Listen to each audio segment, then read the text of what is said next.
This was one of my favorite stews growing up. My mom used to make all the time. I come from a Romanian background, so it's a pretty popular one. I'm making a rendition of the beef, potato, and sausage stew.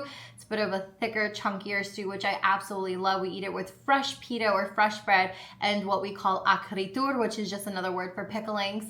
I already started prepping my pita this morning. If you don't know about pita or how to make pita, go ahead and look at my pita reel online on my Instagram. You'll see it there. It's really easy. I have a sourdough and non-sourdough recipe. So I have that here already standing for later on when it's time to bake these. So I'm gonna show you real quick how to put the ingredients together and what to do. And we're just gonna go from there. We're gonna roll on through. If you're new to my channel, you already know that I don't like much editing. So what you get is what you get in these videos. So let's see what we get today. I love shallots. I feel like the flavor in shallots is a preferred over onions. Another thing you're gonna learn on my channel if you're new here is that my cutting skills are absolutely atrocious compared to my professional chef sister and brother-in-law. They get on my case all the time. But you know what? Like I tell everyone, I may not know how to cut and julienne and whatever you want to call him, but what I do know is how to make good tasting food. So that is about good enough for me. These are strong. Guys, I think my mascara is gonna be running after this. I might not even switch the camera over. Next, we're gonna use olive oil, but I'm gonna use the one that I make with garlic confit because I need some garlic for the recipe.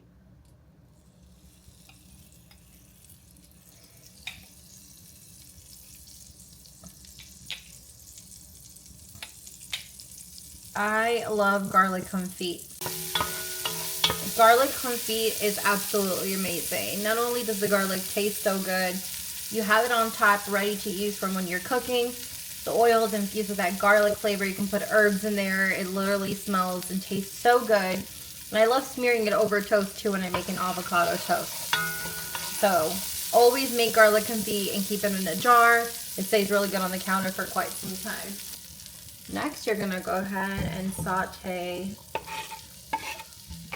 the shallots in the Dutch pan. You don't really want them to burn. You just want to soften that just a little bit when you're adding the roast in. Pan is on low this time. Now, if you're putting this in a crock pot, you would want to put it in whole. But for the sake of time and because this is a quick dinner, we're actually going to cut up the actual roast into cubes. It doesn't have to be perfect. You just want to cut it up in cubes so it just doesn't take that long to cook. But you don't want it to be small where it completely disintegrates, okay? So about this big of a cube is what you're gonna wanna go after. Keep the fat, because the fat adds a lot of flavor, especially if your partner is the type of person that likes more fat on the meat. They're gonna love this. This one's a little too tough though, but I'm gonna throw this one out. Sean loves a lot of fat in his meat, so I'm gonna go ahead and keep the fat on as much as I can. Unless you feel like it's a little bit too tough, then you could essentially take it apart. This is a really good dish that gives you quite a few leftovers, or if you're meal prepping. The quantity that you're making, the amount of stew that you get out of this is really great. So we'll usually make this the night before that. You know, Sean has hockey because I'm not necessarily here on hockey nights. Can't talk. He has leftover food. This is really good if you're meal prepping or if you know you have a busy days coming up ahead. What I normally will do, I should say, is I will make some food.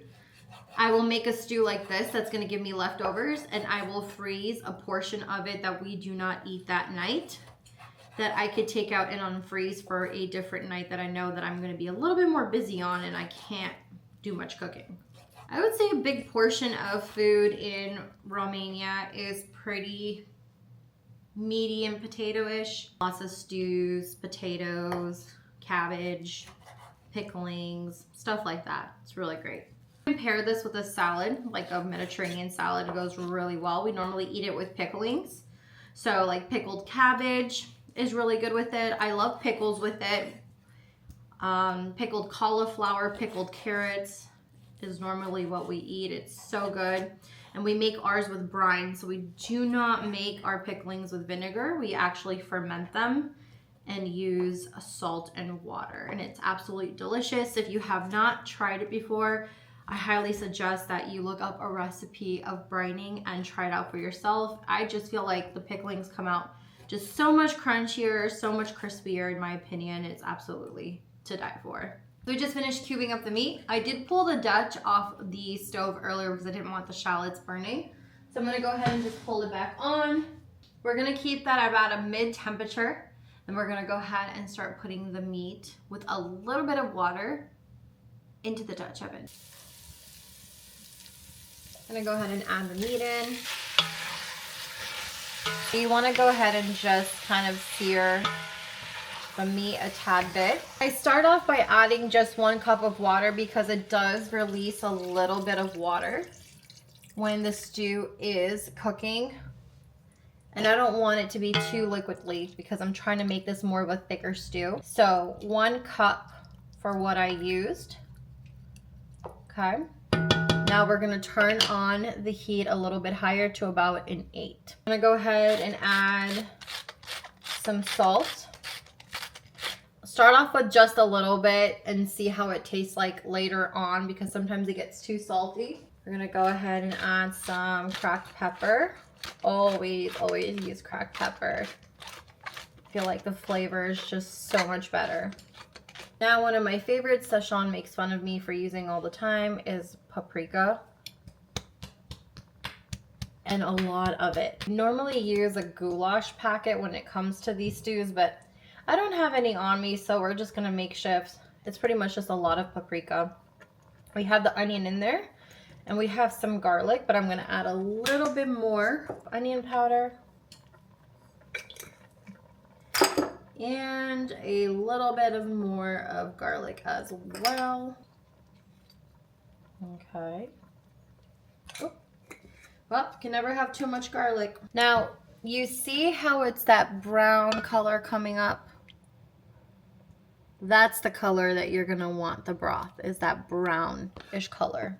And you'll see why in just a little bit. As this is simmering and cooking, we're gonna go ahead and just make sure most of it is covered. We're gonna go ahead and cover this up. And while this is cooking, we're gonna start chopping up the rest of the ingredients. We're gonna go ahead and chop some celery and some carrots together. I had this leftover celery from another soup that I made the other day that I do not want to go to waste, so I'm gonna use that. So we're gonna go ahead and just cut the carrots up. We're gonna just kind of cut them up in as smallest cubes as possible.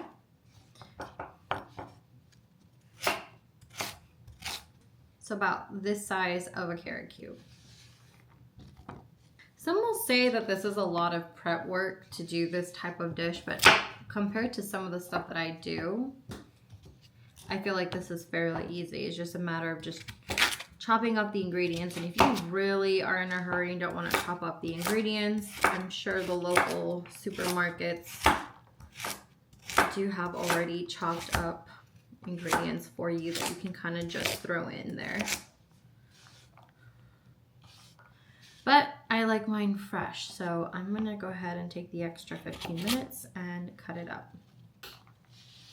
I used to love making this stew when I went to go visit Romania. I would sit with my grandma outside.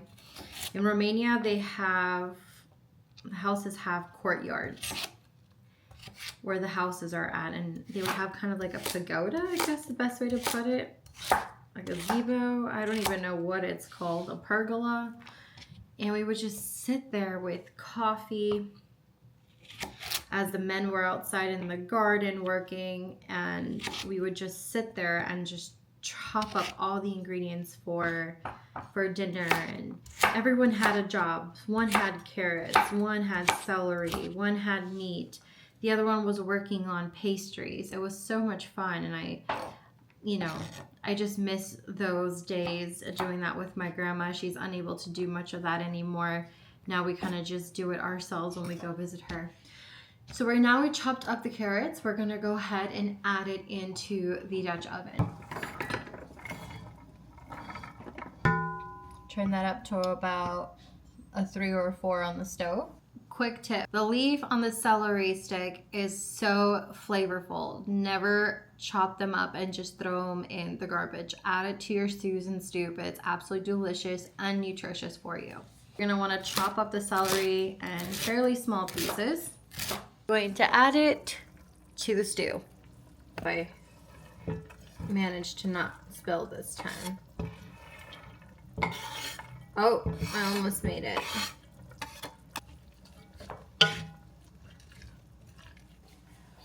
We're gonna go ahead and cover this up and just gonna chop up some fresh parsley, some potato, and I'm gonna show you guys what to do with the sausage.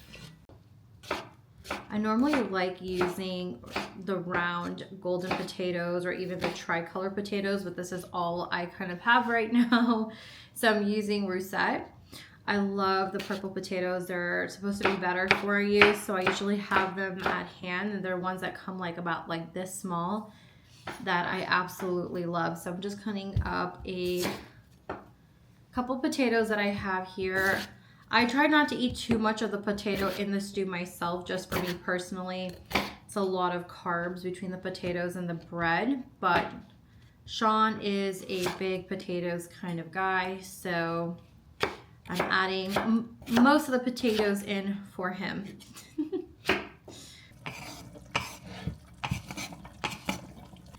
Everything just starts getting so soft together and it's so delicious. This is where you want to make sure you're really covering it up because you want the potatoes to start getting softer.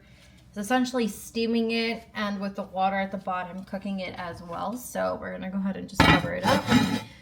You're going to want to keep this on medium heat now. I'm going to go ahead and start slicing up the sausage. While you're doing that, you want a pan on the stove at medium, just slightly heating up so we can sear the sausage pieces just to bring out that flavor, and then add it into the stew for it to finish cooking all together. I normally use Polish sausage, but we only have beef, yes, they're beef hickory smoked sausages. Any sausage is great. Polish is what we normally use in the Romanian stew, but I have these organic 100% grass-fed beef sausages from Costco that you could find. Surprisingly, Costco has a lot of organic stuff, which is great. So you're just gonna slice them in rounds like this. Oh, just like this.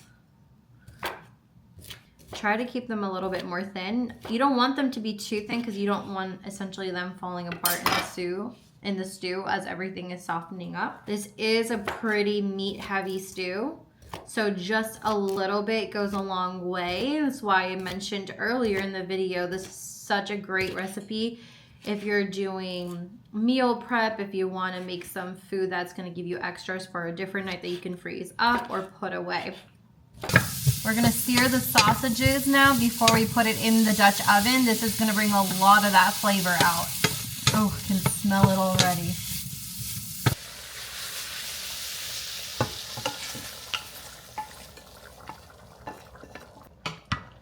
I guess you can call it almost like a Romanian gumbo.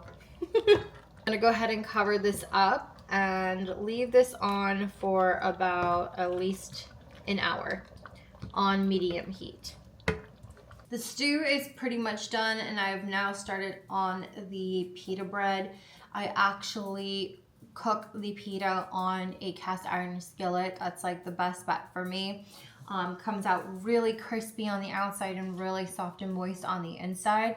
Again, go watch my full reel on how to make that pita bread. I did not do a long format video, sorry guys, but I'm going to show you a little bit of the end steps on how to make this pita right now. I keep them covered as I'm rolling each out because I don't want them to dry out.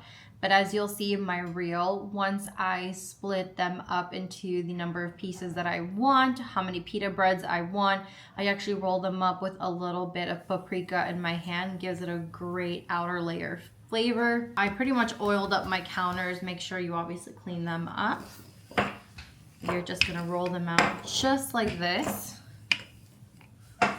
Not too thin, because I like my pita a little bit thick. Oh, totally just broke that one. Kind of just mush it up back together.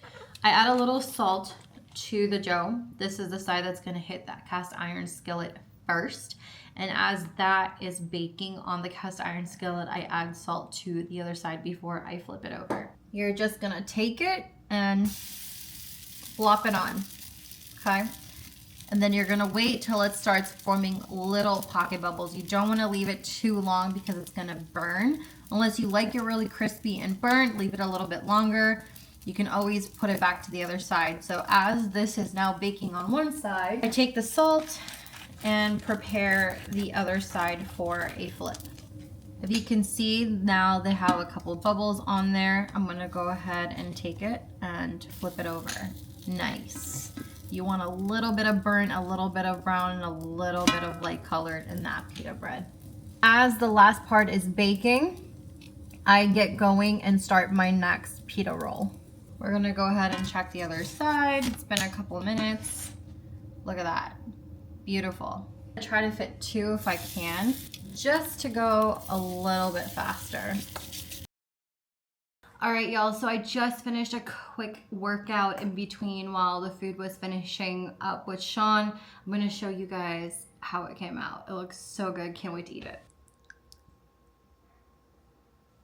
Take a little bit of pita, a little bit of stew, take a little bit of sauerkraut, put it on top. Oh, too much. And just eat it like that.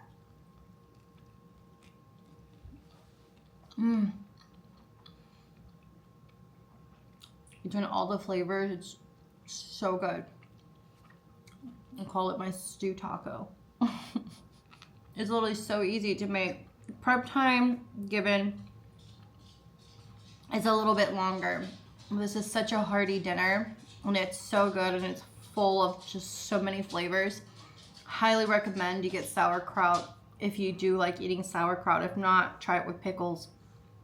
Absolutely to die for. Well, that concludes this episode of cooking today on Old Orchard Home. I hope you try this. If you do, let me know how it turns out and what you thought about it. But if I have any questions, as always, you know, DM me, message me. I'm here to help. In the meantime, I'm going to go ahead and enjoy the rest of this. I hope you have a good rest of your night or day.